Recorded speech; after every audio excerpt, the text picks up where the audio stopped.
How's everybody doing today? So today we're going to be talking about chapter two, preparing for the street, recruiting, hiring, training, and retention, and to some extent socialization as part of this process.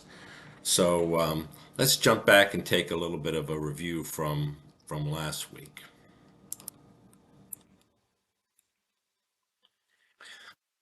So a little bit of recap from the history of policing in America and its relevance to what we're going to be talking about today. So, thinking about policing and the challenges from the past, what was important to remember moving forward in the post 9/11 community policing area.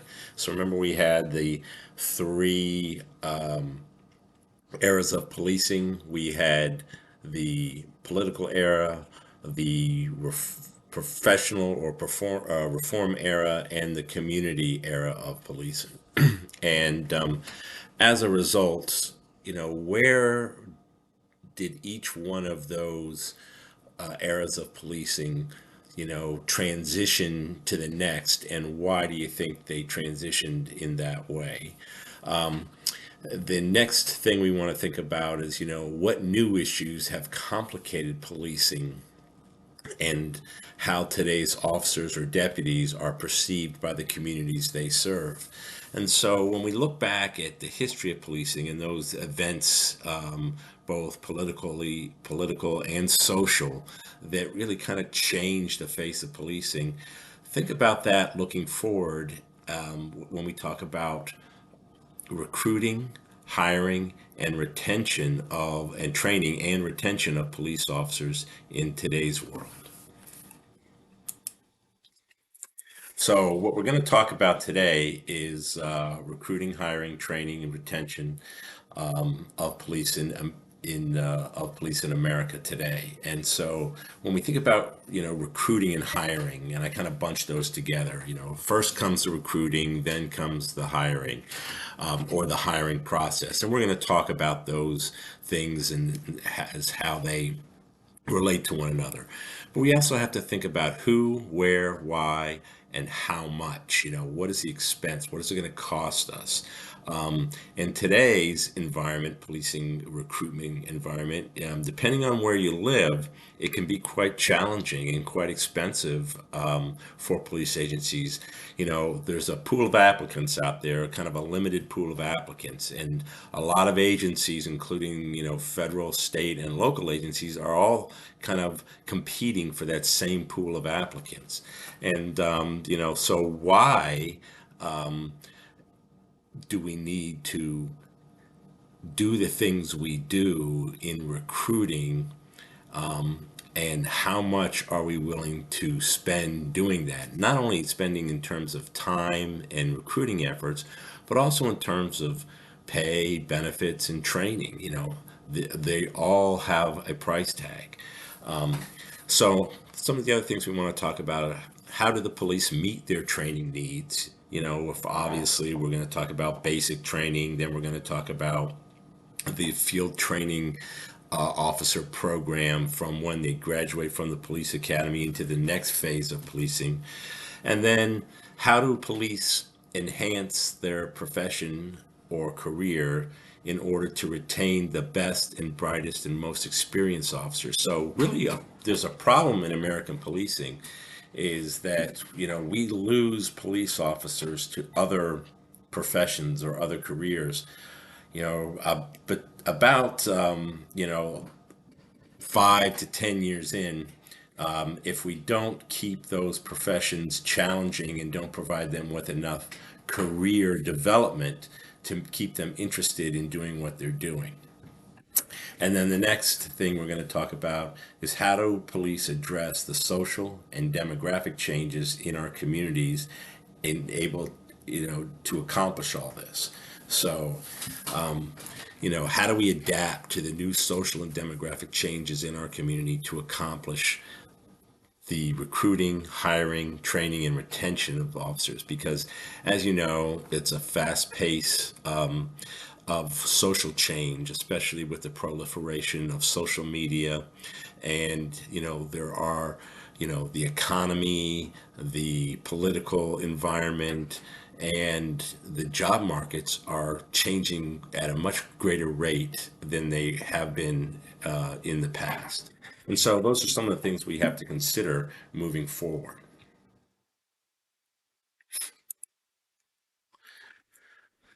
So, a couple of questions again. Why is this so important and difficult to achieve? Finding the right people under the right circumstances to take this challenging profession, take on this challenging career. And what are some of the real challenges in attaining these human resource goals? Everything from a limited pool of candidates to a limited pool of minority candidates to people who are not able to get through all the hurdles of the hiring process for whatever reason. And so we have to look at we call those the human resource challenges. Once we identify the people we want to begin to hire, then getting them on board and getting them hired is kind of another challenge altogether. And so then we have to look at, how does the social climate impact policing today with all the negative publicity about policing today? We it gives people, some pause or some reservations about being a police officer today and about how they want to spend their career or what agency they want to spend their career policing. And so that, complicates matters today for the new police recruit and the agencies that hire them.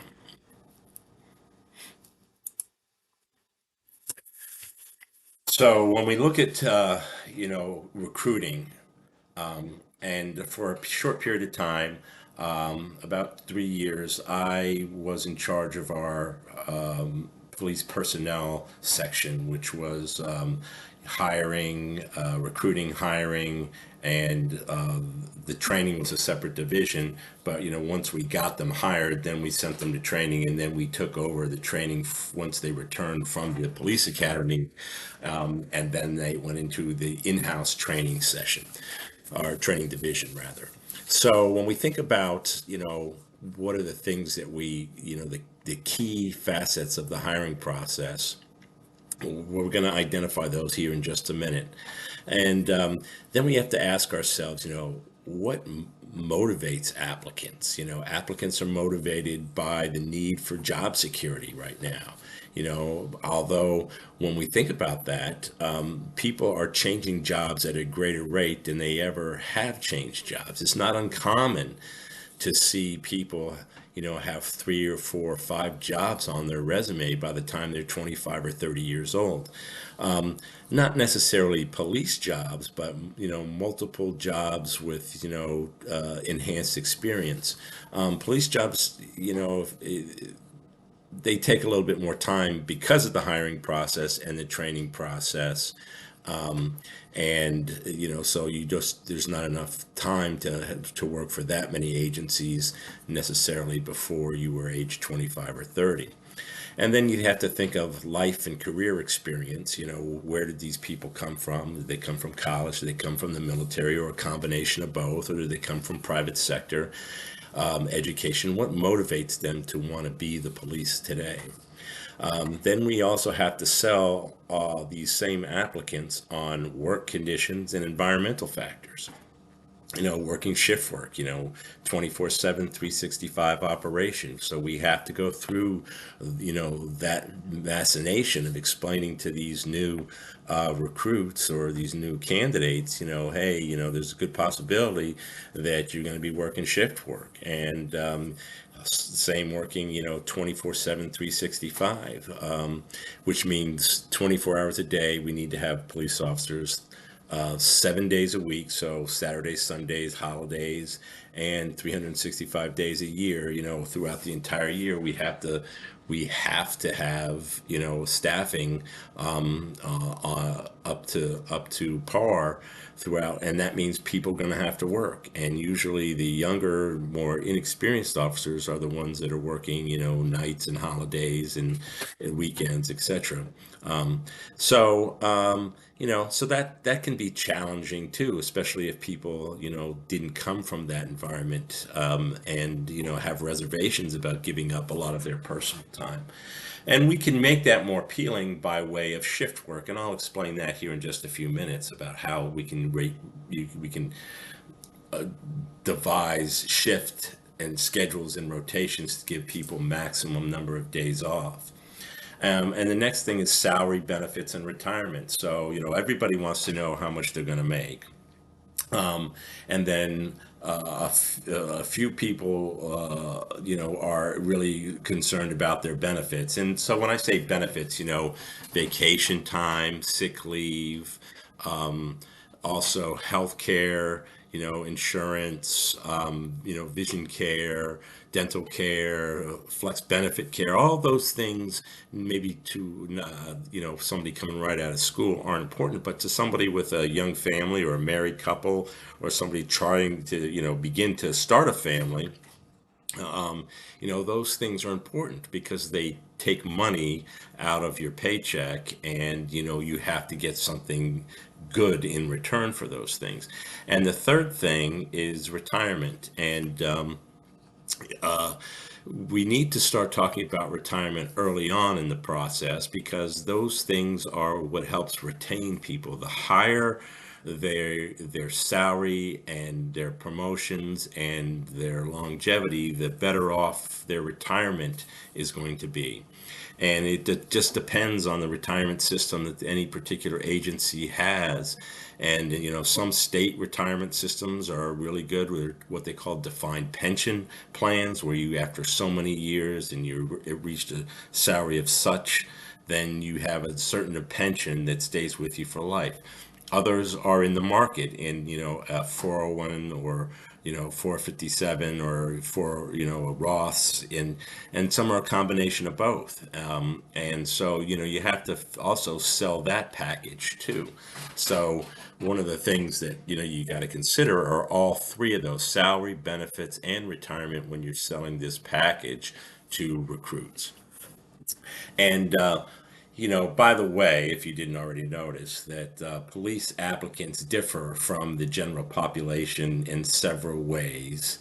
And then, I'll ask the question, why and how? Well, it takes a special person to want to be the police. It takes a special person to want to, put yourself out there, into a service-oriented line of work that has certain environmental factors that can be dangerous. It's a young person's game. You certainly don't want to be policing when you're, 60 years old, if unless you're, so high in the organization that you really never see the street again. But by and large, it's a young person's career, and most of the time, that's one of the things, getting back to retirement. When you look at that, can you get out in 20 or 25 years and still have your health and go on to a second career? So those are some things to consider as well, and we'll talk about those along the way. So here are some important character and psychological qualities for police recruits. The ideal character is, somebody who's incorruptible and have a high moral character. And there are some challenges today in, kind of looking for people who would, stand up to that measurement. You want people who are well adjusted, flexible yet principled, with a strong sense of ethics and service. I'll add service in there too.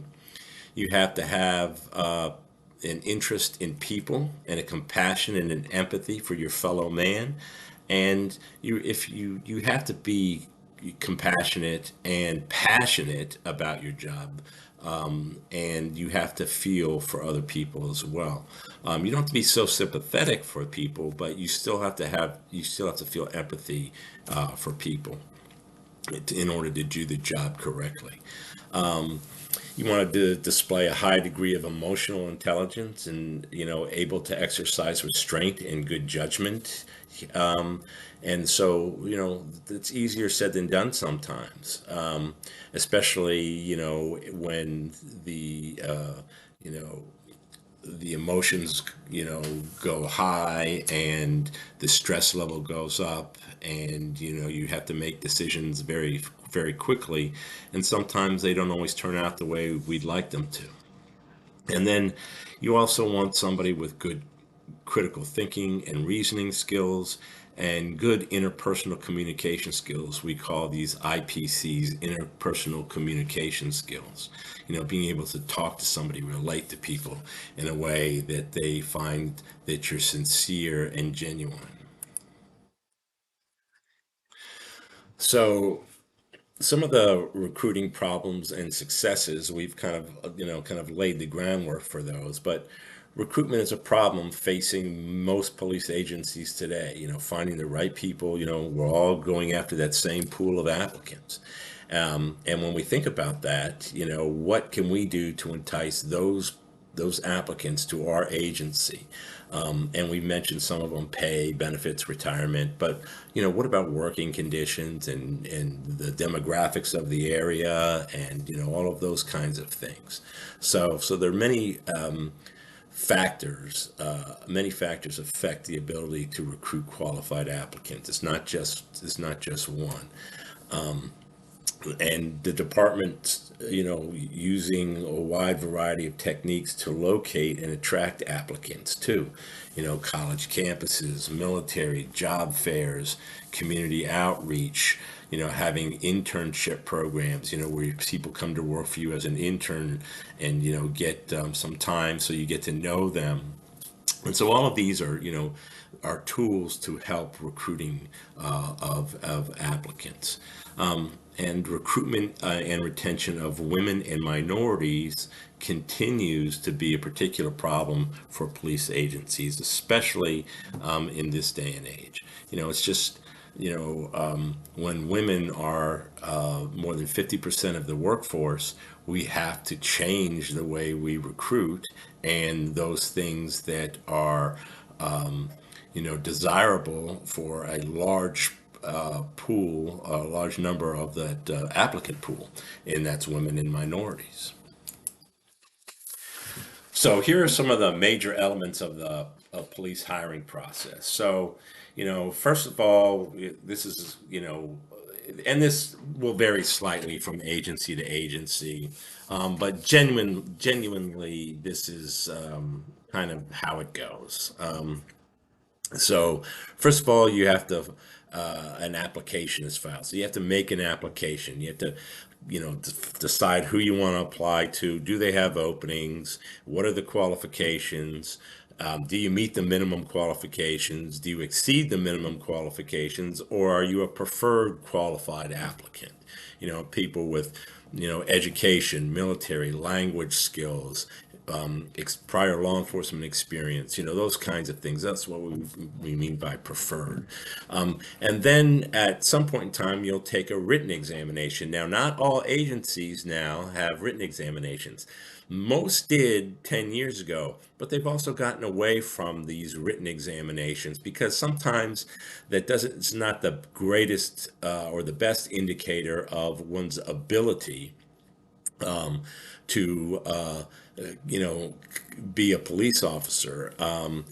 We talked about things like the interpersonal communication skills, and sometimes those aren't measured necessarily by a written examination. So sometimes agencies have now moved to what these computerized based judgment exercise for initial assessments. And one of the reasons behind that is, once you start having a written exam, and those written exams are graded, and they come up with a numerical, pass fail or ranking, let's say 1 to 9, 1 to 100, and 100 being the most qualified based off the written exam.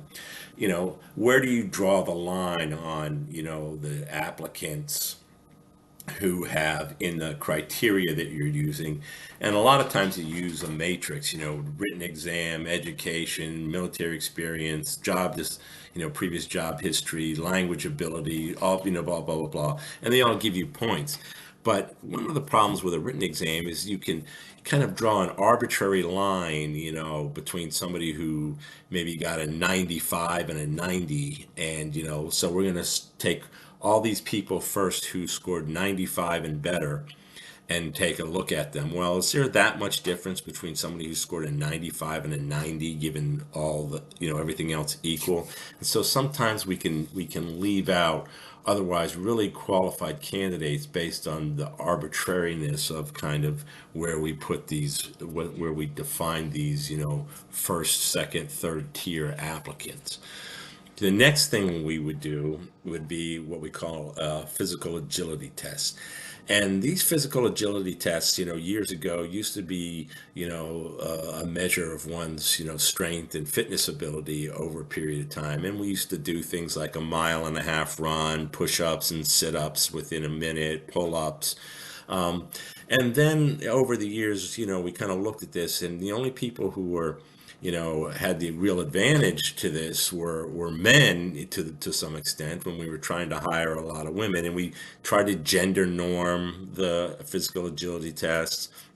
And it didn't work out for a lot of agencies. A lot of agencies got sued over their physical agility tests and requirements because, it's just what were the qualifications of, when was the last time a police officer had to run a mile and a half in under 13 minutes or 14 minutes or whatever, or do 20 pull-ups in a minute, or 60 sit-ups and 60 push-ups in a minute? What does that really measure? And then they came up with this notion of what we call bona fide occupational qualification tests, things that you would do in the job, like pushing a car, of 50 feet across a parking lot, being able to climb into a window, 5 feet off the ground, being able to do a shuttle run through a maze and go up steps and down steps. And, then at the end of that, drag a 100-pound dummy 50 feet, those kinds of things. So we would be actually testing those people, on those applicants on things that would be, part of their occupational qualifications. The fire departments were doing it for years. When you did a fire agility test, they weren't making you do push-ups and sit-ups. They were making you, put on the turnout gear, grab hoses, and go up and down stairs and things like that. That were, those were consistent with somebody being able to do the job, and they had a reasonable time frame, and there were points assessed for, times and that kind of stuff. And so everybody would have the same ability to perform equally under those what we call bona fide occupational qualifications. And then there's the oral exam.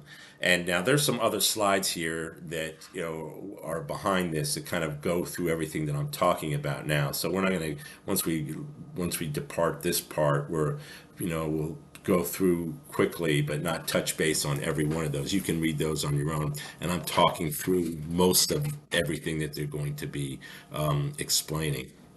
So then you have what I call an oral exam, or an interview, where you might have a panel of two, three, or four police officials, and they would ask you some questions, about judgment or character, or you know things like that that would be reasonable to ask a new applicant about their background, or about tell me about you, why do you want to be the police, those types of things. And then once they get an officer to a certain place in the hiring process, they would then usually do the polygraph exam, which is a tool that's used to help clear up any issues in the background investigation, a psychological exam, and then the background investigation.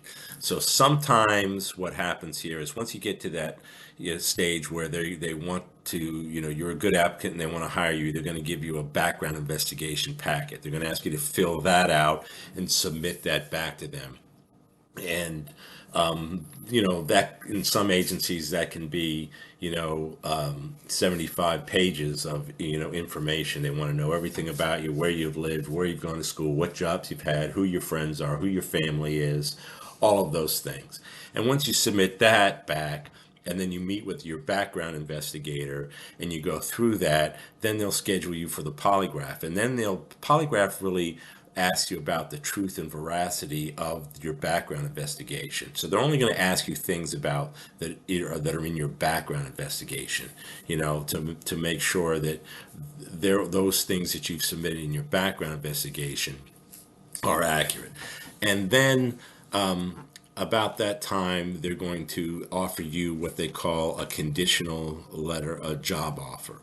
And that's conditional upon passing some of the more some other parts of the hiring process. And usually that's the next phase after that would be the psychological examination, or what they call personality index, and then the medical exam and the drug screening.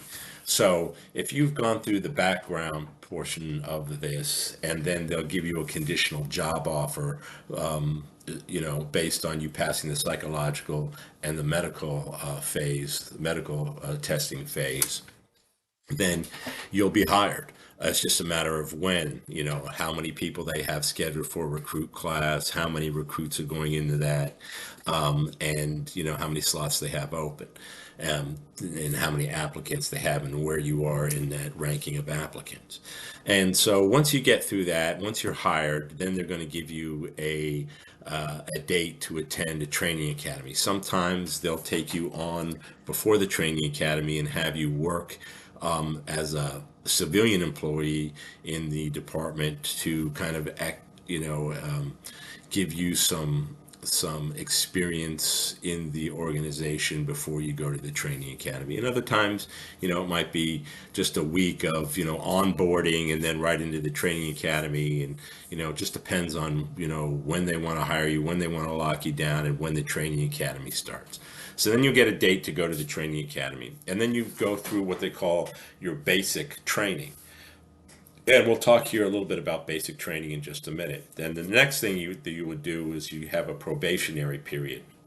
And so with some agencies, that probationary period runs from the time you finish the training academy, or the time you're hired rather, to the time you finish the end of your full training, which would include the training academy and your field training. While other agencies say, they may say we have an 18-month probationary period, or, a year after you finish all the training. So it depends on the agency and the organization. So that probationary period, which means that, you can be let go for, not necessarily with cause. You just aren't working out. You're not getting through the training. You're not the kind of applicant or recruit that they had in mind when they hired you. And so, but once you finish that probationary period, then you reach career status, and you usually have at that point, depending on the state you work in, civil service protection beyond that. So, and then you're, like a full-fledged, member of the agency. You're working alone. You're able to, apply for different positions within the organization based on the criteria, et cetera, et cetera. So that's how that usually works. Now, there are some minor differences from agency to agency, but generally that is the typical hiring process. This is some of the stuff we just talked about, written aptitude assessment, physical agility assessment, judgment assessment, that's the or criminal record check and driving history, background investigation, personal interviews, medical and psychological evaluation, interview or assessment center, and there may be one more final interview. This may be the final interview before, the chief or the deputy chief or the commander of the personnel bureau wants to hire you. And then the last thing they do, besides the medical and psychological, is a drug screening, and they may do that at the time of the medical screening as well. But generally speaking, those are some of the common tests included in that hiring process. And we've talked about the written assessment. Sometimes doesn't always measure what we want it to measure. Cognitive tests, personality tests. And interest inventory. What are some of the things you want to do? Some biographical data, inventories, etc. So we talked a little bit about that. The psychological screening tests, consider both stability and suitability. So it's usually it's a personality indicator test, like a MMPI or some. Maybe some of you have already taken those types of tests before, and they usually take a while. 4 or 5 hours of answering questions and writing and different measures of the psychological indexing. And then we talked about the agility test as well, basic functions of job related tests protect against discrimination and claims. And it's usually a gender issue, when we talk about, you're getting ranked lower because you can't do as many pull ups if you're a woman than a man. But it doesn't really matter because, when we talk about gender norming or we talk about making a job related test, most places, don't even do pull ups anymore. So, because it's not really that necessary as part of the job. We talked about personal interviews, involved individual interviews or a board composed of different members, kind of assess the candidate, things that can't be measured by other tests. And this was allow some latitude also to the candidate to explain how they would respond under certain circumstances, or who they are and why they want to be a member of your agency. And then the background investigation. This is used in nearly all departments. And this is one of the most expensive parts of the hiring phase. It's even more expensive at times than the medical and psychological testing. And it's really the most important element here. And this is, also one of the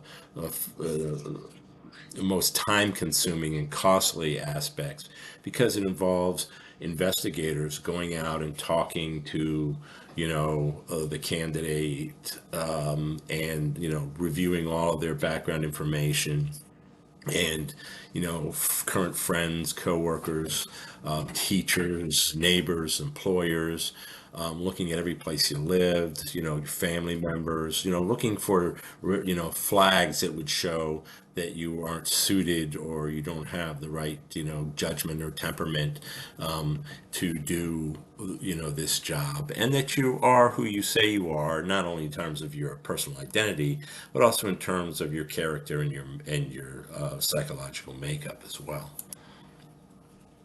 Polygraph exam used in about 26% of all police agencies, more common in the larger, more progressive agencies. We talked about that. And then they've also now, a lot of agencies have moved from polygraph to voice stress analysis. And again, the medical examination and drug screening, so they do a whole battery of, tests and medical exam, from cardio to, pulmonary to respiratory, and all of those tests, stress tests and blood work, and just to make sure that you are healthy enough to do this job.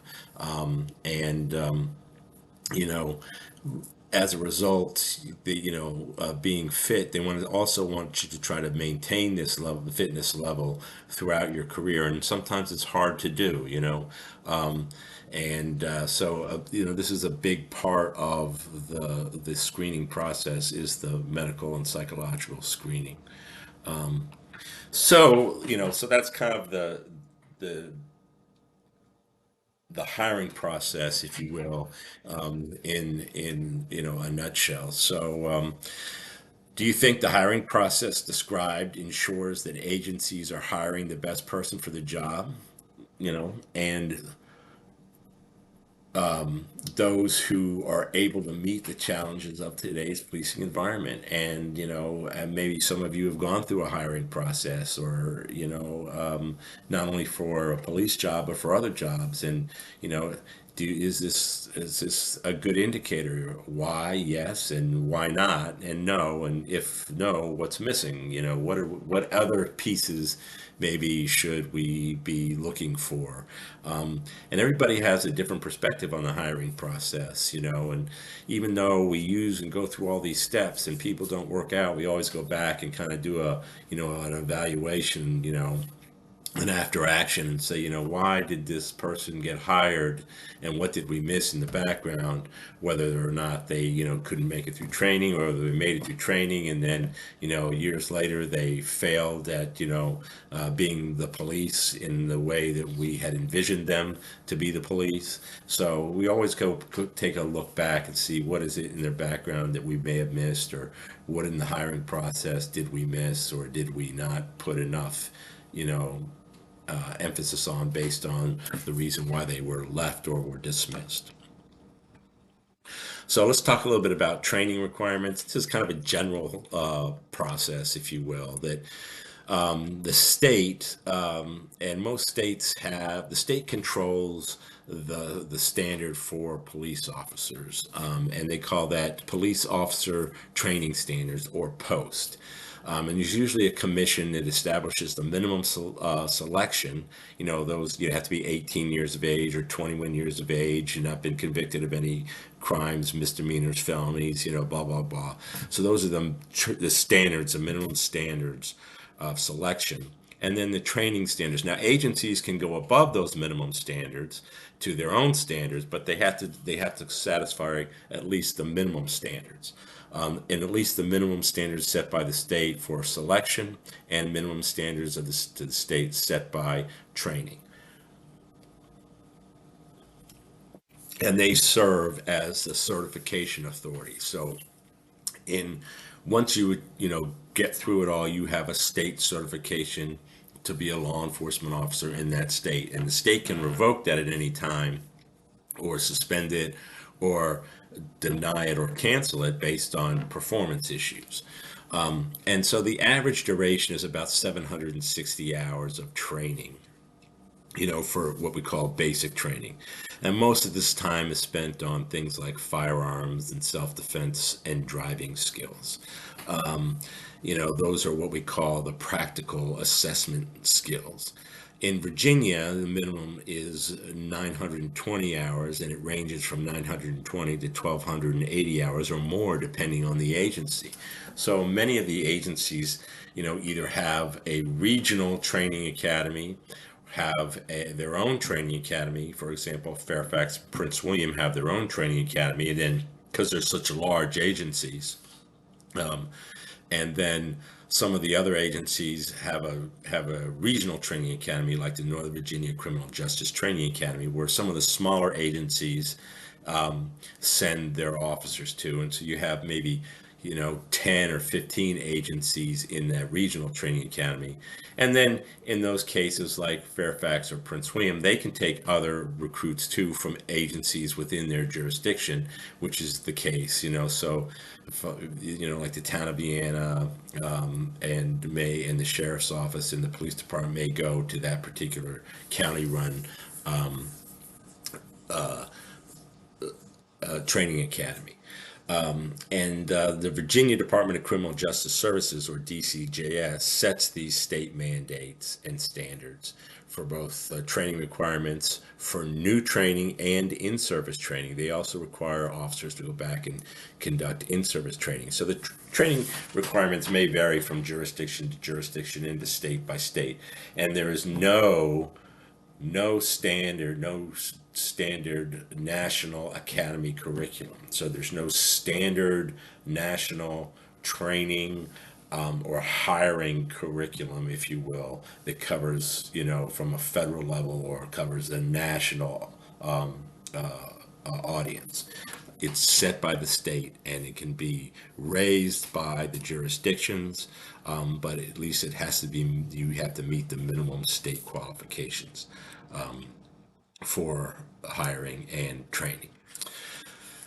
So looking at that, so now you have, these new recruits, all these standards and trainings, and we look at, new demeanor and uniform. So recruits have to adopt into this new identity or system of discipline and policing, because now you're going into an organization that has some, paramilitary structure to it. It has some rules and regulations and policies and procedures and rank and authority and all those things and responsibility that go with the job of being the police. And so what we see is we have, we place a high value on loyalty, professional demeanor, and respect for authority, through the organization itself. And as a result, we want officers to kind of conform to that. And as a result of conforming to those, you know, standards and those criteria that we set within the agency, the officer begins, their working personality, what we train them and how we want them to respond to the community and what we want them to act like and look like and be like in terms of our policing, you know, image. And we call, this, like, the image is everything, and it's not just the way you look, but it's also the way you act, the way you speak, how you interact with people in the community. And we also we have these traditions in many agencies, wearing a uniform, your duty belt, your hat, your badge of authority, the patches, all of that's part of the persona. And it takes a while to kind of get used to that structure and authority and what that means and what that demands, from both the individual and the community and the organization that they're serving.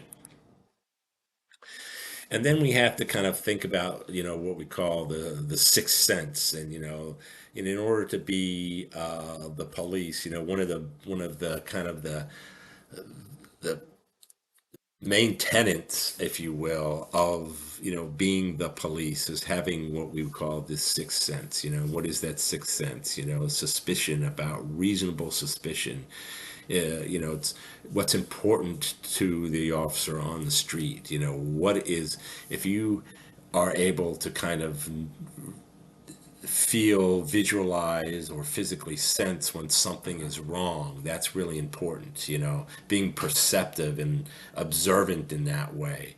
And this is the officer's, major tool that he or she has, is their mind, and being able to kind of make these observations and then transfer those observations into positive action in terms of policing.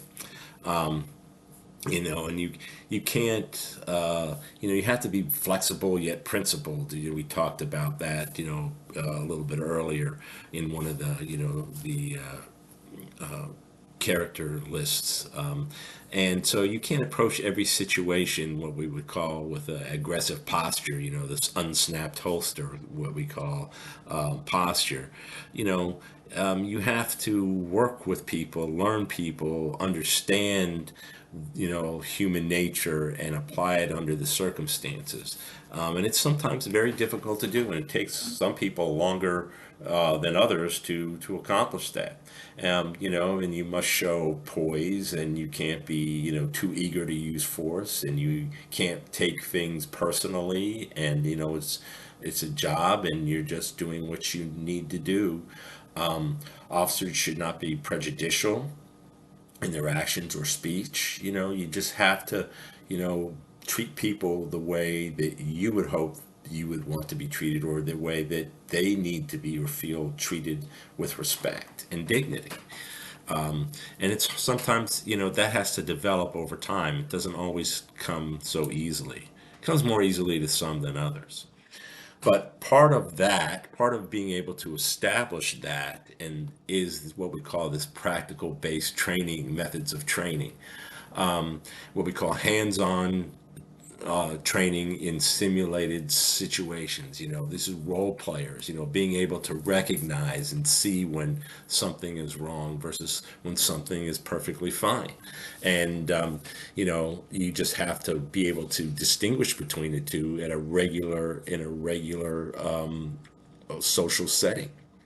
And the FBI first started doing these kinds of, trainings in what they call, they were one of the first ones to put together kind of like what we call these simulated trainings. And this was 1986 after the Miami shootout with a bunch of bank robbers in downtown Miami.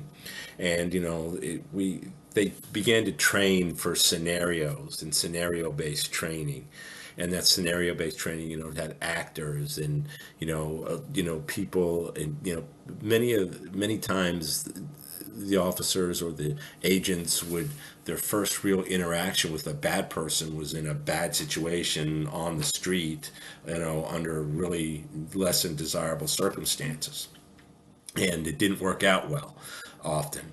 And so they moved to this, and then push law enforcement as in general to what they call these, best practices, solutions and scenarios, active simulator training, shoot, don't shoot kind of training, driving, EVOC, emergency vehicle operations simulators. So all of these things are geared towards providing a fundamental base of observation and understanding and action. And then we, computerized based passive simulators where we talk about judgment. You answer this question, you go here, you do that, you answer that question, it takes you here. You make a judgment call and it takes you there. And so you work through all of these environments, to kind of give you some foundation about what it is you're going to be doing and why you're doing it. And then today's environment is multi-dimensional. We have this virtual reality training where you hear, you see, you smell, you act. You can actually reach out and do things in what they call a virtual reality training environment, and provides people with training that they may not have had otherwise, due to a lack of experience. So the field training officer program. So once a recruit is finished their academy successfully, they're assigned to a field training instructor. Some people call it FTI. Some agencies call it FTOs for training, instruction, and observation. So this is a transition from the academy to the OJT, on the street, on the job training, and the recruit is still on probationary status during this time. And there are usually multiple phases, and this just depends on the product that you're using, in terms of the program you're using for your in field training program. And sometimes it's 12 weeks to 20 weeks plus. And just depends on the agency, and depends on how involved they want to be and how much they want you to know before they are willing to cut you loose. But at a minimum here, especially in Northern Virginia, it's about 12 weeks.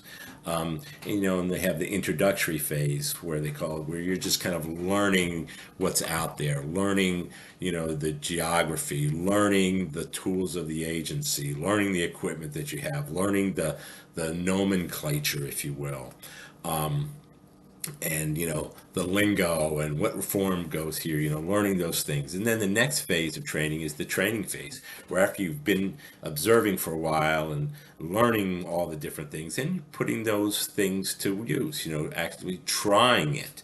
And then you try it with help. You ask questions, you're able to ask questions, and you then can learn throughout by experience, without the fear of making mistakes, because somebody's right there with you, walking you through the process, and not allowing you to make serious mistakes. And so then you talk about that, you learn about it, you evaluate on that process. And then the next phase would be the evaluation phase, where you know they are asking you to do those things with less and less input from the training instructor, and they're evaluating your proficiency in report writing, in call taking, in driving behaviors, in arrest procedures, all those things, in court testimonies, and all those things that you would do that they were in the training phase now are you're being evaluated on. you know are you doing them well enough? What do we have to work on in the evaluation phase? And then the final phase is usually what we call the independent observation phase, where the training officer, now that you've gone through all those other phases successfully, and the training officer and your agency think that you're ready to move on to the final observation phase, is where you're out there just doing your job, and the training officer's with you, but they're not telling you what to do. They're not intervening, unless it's a fatal mistake type of thing, and letting you do your job. And they're observing you do the job that you would be doing if they weren't in the seat next to you. And then you go through that phase, and then you get checked off on all of these processes and policies and procedures, and things that you would need to then the next day come in, and you're by yourself and you're answering calls for service. And when I mean you're by yourself, you're still assigned that field training officer, but they're not with you. You may call them if you have a question. You may meet with them, once a week to go over things that, are problematic for you, or that you have questions about, so they just don't drop you right there at the end of the observation or final phase.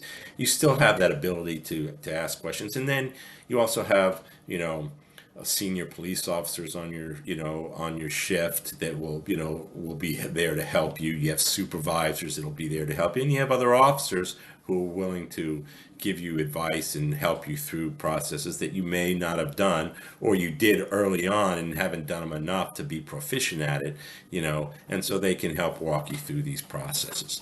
So that's kind of the field training program in a nutshell.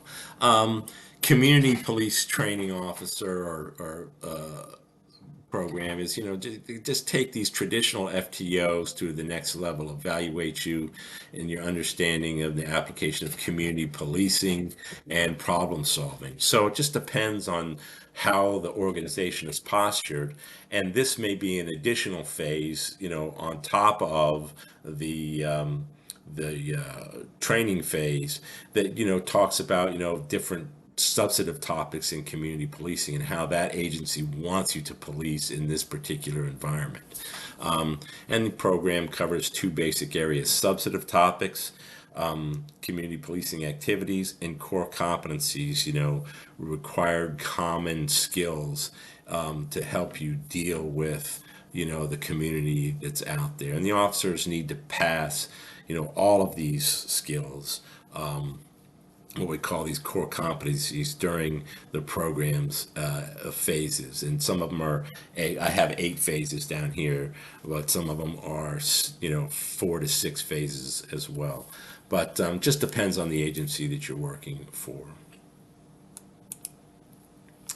The new technology or automated daily observation reports. This is part of the FTO program. Before, like when I was in FTO, we used to have to take copious notes and write down on, little blocks of, activities and processes and procedures and pass, fail, those kinds of things, problems. And today it's more of a computerized base. It's not writing everything down, although you can write by way of typing into your tablet and recording information. But all this reduces, we used to have these books and, punch holes in papers and examples of everything. And now what we do is we still have the same process, but it's in a tablet, and we scan documents in and maintain a file, but it's a digital file versus, a written, hard copy file. And all of this stuff needs to be saved. And you need to save all of this information, and their training, the officers' training, and their performance during their training and during their career here, for at least in Virginia, it's 5 years beyond the officers, when they've left the agency, either retired or quit, you still have to hold that information 5 years beyond that date. And so you can, large agencies have a tremendous amount of a volume of information, all geared towards, the training and justification of that training, and you know the proficiency in that training that you need to keep for a long period of time. So then you have in-service training. So your training doesn't stop just when you're finished, and the training really just begins when you're finished. Your basic training, and then your FTO training. Training is an ongoing process throughout the career of a law enforcement officer. And if you don't like to be tested, and you don't like going to school or to training, then this might not be the job for you, because it is overwhelming at times. We used to recertify people to do things, to refreshers, in drivers and, firearms, and provide new information on critical job functions. And if you don't, if you're not a person who can deal with the kind of stress of a new training environment or being tested, this might not be the career for you, because it is constant. You are constantly in training, you are constantly recertifying, you are constantly being tested, and you must meet standards. At the beginning, while you're in the academy, when you're out of the academy, even before you can retire, you must meet standards. And you know you have this really kind of heavy intensive in-service training requirement, that most states have a minimum required hours of in-service training. And depending on your job, what your job task is, that could double or triple, based on certain criteria that your agency subscribes to. If you're a FTO, and you're a breath alcohol operator, and you're an evidence technician, and your firearms instructor, and all those things come with certifications and training. And so we used to have people that were in training 3 months out of the year, if you spread it out over time, or more, just because they were involved in so many things in their career development. And the training is just voluminous. So definitions and knowledge of the police role. So we call, policing is very complex. Police perform, an almost countless number of tasks, from, police officer to social worker to, information finder to problem solver to mechanic to grocery store shopper. Whatever the role is that you need to do to get something done within the scope of your employment, you fulfill that role. And these roles of police are defined not just by your agency, but they're defined by private citizens, by public opinion, what we call, community expectations. They're, defined by legislative action, both, local, state, and federal law. Your local political body, they have ordinances, and the state General Assembly writes the law for the state and has ordinances, and the federal government has federal law, and you have to subscribe to all of that and know all of that. And these roles are defined by those interactions and those legislative acts that allow you to do what you do. The next is the courts. Court practices, court decisions, all the way from your local district court judge to your Virginia Supreme Court justices, and all the way up through the federal system to district court, to Court of Appeals, to the U.S. Supreme Court.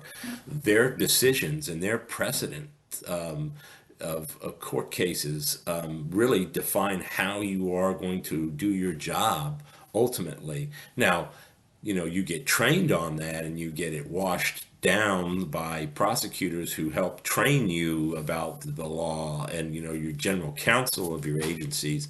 But at the same time, you've got to be a student of that environment as well. The other thing that's kind of new, it's, this, I was just kind of going out when this was coming in, but, I did take a pretty good dose of social media by way of Facebook and that kind of stuff as my last few years on the agency. But social media, Facebook, Twitter, X, they define the social expectations and roles of the police, and they put things up there about the police and show videos, and, people comment, and that shouldn't be this, that person should be fired, not without having the whole benefit of the whole story, et cetera, et cetera. So all of these things are part and parcel of policing, and those things you need to know in terms of how and what to expect doing your job. We call the development of the police personality. So we have Jerome Skolnick's idea of policing, and this was back in 1966. So you had a very tumultuous time in the 1960s, as we talked about previously. We had the civil rights movement, the Vietnam War. We had this kind of constant conflict with these two variables of danger and authority.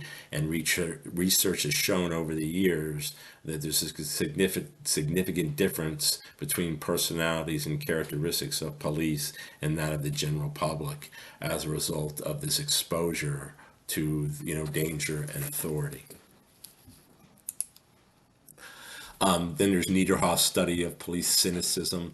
And, people can get cynical just like anything else, and doctors get cynical about patients who don't, come to the emergency room and don't take care of themselves, and they're right back about it. It's the same kind of cycle. Teachers do it about kids who don't turn in their homework, and then their parents complain that they got a bad grade, and the kids want to do better, et cetera, et cetera.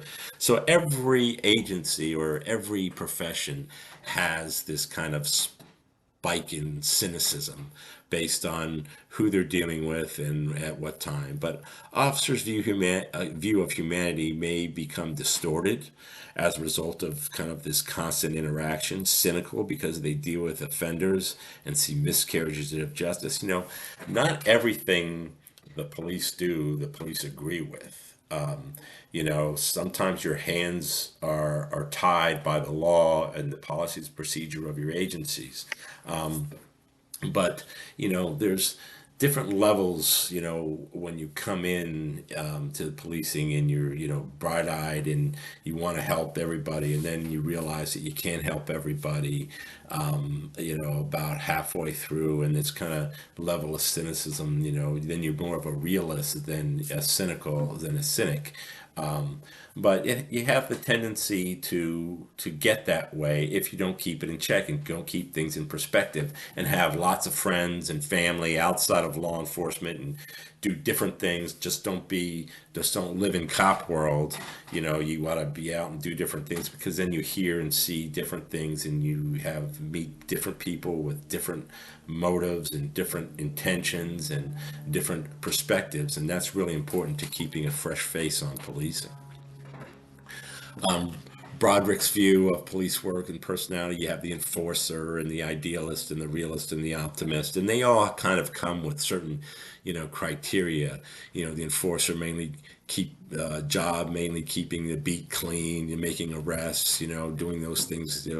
Idealist is high value of individual rights and due process. The realist is, a little emphasis on social order or individual rights, because they realize that all of this in many cases doesn't matter. It's just at the end of the day, it's how you treat people and how you feel about yourself, and you're able to go home. And then the optimist, high value on individual rights and people oriented jobs and those activities. And so these are just some of the things to kind of mill about and think about, mill over and think about as you're kind of going through. Mirrors, how do police describe a good police officer? Well, we kind of have this thing about passion and perspective. And passion is the willingness to use coercive force for the greater good. It doesn't always have to be bad force, but it could be coercive force or persuasive force. But nevertheless, it's for the greater good to accomplish legitimate goals, legitimate community or legitimate public safety goals. And I will emphasize the word legitimate. And then Perspective is the ability to see and appreciate both the good and bad in the world, and not to be deterred by man's inhumanity to their fellow man. There are just some people that are bad and some people that are good, and good things happen, and to those who are good, and bad things happen to good people, and bad things happen to bad people. So it covers all variety, but you just have to have that perspective that not everything is going to be smell like roses, while at the same time not every bush has thorns. And so you have to kind of use that perspective to help guide you. So we call this the both passion and perspective in policing. And here's some of that put to use. The professional has both passion and perspective. The reciprocator has perspective but lacks passion, and the enforcer has passion but lacks perspective, and the avoider has neither passion or perspective. So those are the people who do the least. And when I was working internal affairs, we kind of had this saying when you're out there is you got to be careful, because the people who do the least and the people who do the most are the biggest problems in policing. Everybody in between, who doesn't do the most or doesn't do the least, they're doing what they should be doing. But the person who does the least is, practicing avoidance and not doing their job. And sometimes the person who's doing the most is doing it over the top, doing it too much. And so you got to be careful about how that, how you perceive that. Now, wikis, kind of what traits make a good cop: enthusiasm, good communication skills, good judgment, sense of humor, creativity, self-motivation. And then each individual community or agency has, things that they can add to this list. So I challenge you, what outside of this, what traits make a good police officer? And we talk about knowledge, the drive to learn, job and systems, ego. So officers, have to have some kind of ego, because you have to have that desire to come out on top. In both the legal sense and the physical sense. You also have to have courage, both physical courage and emotional courage. I would call it, courage of conviction, as well as kind of physical courage to run to danger rather than away from danger. Discretion, what is discretion? We'll talk a little bit about that. The course of two or more courses of action. You get to choose when to when what to do and when to do it, how much, right? Tenacity, to kind of get to the bottom of things, and a thirst for knowledge. Knowledge is king. The more you know about a topic, the more you know about people, the better off you can deal with them. And so, especially, kind of in the investigative world, the thirst for knowledge is really important to be successful in policing. Women as officers and chief executives, promotion of women in promotion of women officers is growing steadily. There's some agencies that want to do this 25 by 35, which means 25% of your agency by the year 2035 will be, women. And in some cases, that's already been met. But, there's some, formal barriers to hiring women were eliminated in the, in 1970s with the Equal Opportunity Employment Act. And then, you know, representation of women in law enforcement is still comparatively low by the total number of population. I think it's women make up about 52% of the population and account for less than 13% of all policing jobs. However, some agencies are much higher than that, and there are agencies that are up there, 25, 30 or plus percent that are women. And so, those are more progressive agencies. So women in policing, if you're looking for, a progressive agency, do your homework. Look for an agency that has a higher percentage of women, not just women police officers, but also women and minority in positions of authority, supervisors, critical positions throughout the agencies, all the way up to the chief executive of the agency. It's important. And, when I say women officers, you can put this on top, minorities on top of this too. It's the same thing, the same things that we're talking about. Advantages of women in policing: female officers are more competent or as competent as male counterparts, and then sometimes they're even more competent. They are less likely to use force. They are easily implement community-oriented policing strategies.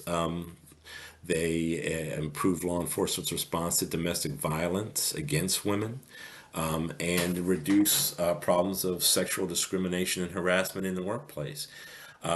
When you think about, women are less likely to use force, women are better communicators, women have better communication skills than men do simply because they are women. And it's a biological fact, that women are, in most cases, less aggressive than men and therefore more willing to listen, simply because men have testosterone and women have estrogen. And so when we think about that, estrogen is the great equalizer in this case. In terms of better communication skills, better listening skills, so the two together make, a better policing environment, but you can't dis, exclude or discount one for the other. But again, I, when I first started, back in the mid 1980s, there were very few women police officers and very even fewer women supervisors. By the time I left policing in the mid 2000s, there were, police officers at, female officers at every rank. They were agency heads. I had some women friends who were police chiefs. Women who were my counterparts in different, parts of the organization, and they were equally, if not more qualified than I was to take on the roles and responsibilities. And so, it's an evolution in policing. Thinking back to where we were, in the different eras of policing, the political era, the reform era, and now in the community era, you can see the evolution of policing and how and when, these issues began to change or manifest themselves in a way that change was the only way to reform policing. Minorities as police officers think the same issues with women. Increasingly important and advantageous to have minorities as officers. Your agency should try to look as close to the community as possible. And that, at the same time, you have recruitment challenges. There are key barriers, especially the image of police in minority communities. Not everybody wants to be the police in minority communities. Not every family wants their son or daughter to be the police in most minority communities. There's a lot of mistrust of the police in minority communities for good reason, over time. Some of it is legitimate, and others is exasperated by sensationalism as well. But at the same time, there has to be an effort, to reach out and have more diversity in the workplace, especially in certain communities.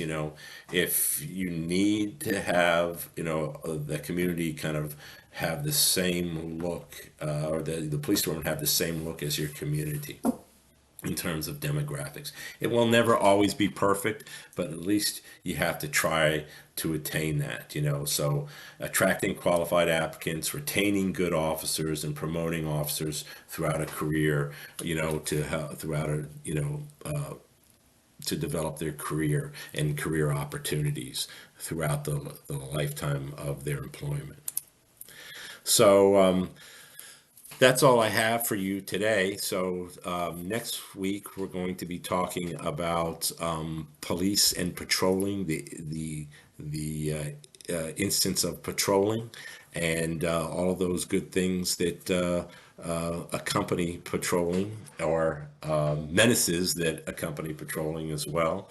So with that, thank you, and we look forward to seeing you guys next week. You guys take care, and have a good week.